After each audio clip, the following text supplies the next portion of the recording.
এবার আমার দাবি হলো সূরা ফাতিহা কোরআন না। বলেন কি? কোরআন না। সূরা ফাতিহা কোরআন না, এটা কার দাবি?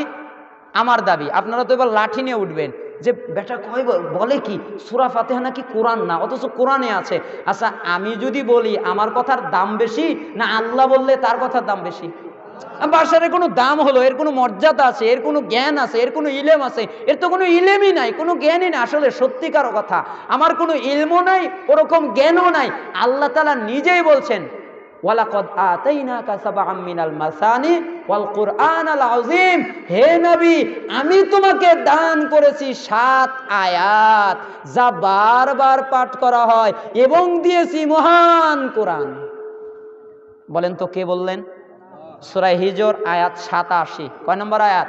87 নম্বর আয়াতে আল্লাহ তাআলা নিজে বললেন যে হে নবী আমি তোমাকে দিয়েছি 7 আয়াত যা বারবার পড়া হয়, অর্থাৎ সব সময় বারবার পড়া হয়, এবং দিয়েছি মহান কোরআন। তার মানে বোঝা যায় সূরা ফাতিহা হচ্ছে কোরআনের মা, যাকে আমরা সাধারণ ভাষায় বলি, আর এর ব্যাখ্যা হচ্ছে গোটা কোরআন। মা এক জিনিস, সন্তান আলাদা জিনিস। সূরা ফাতিহা পড়া যায় কিন্তু ইমামের পিছনে কোরআন পড়া যায় না। কি পড়া যায় না?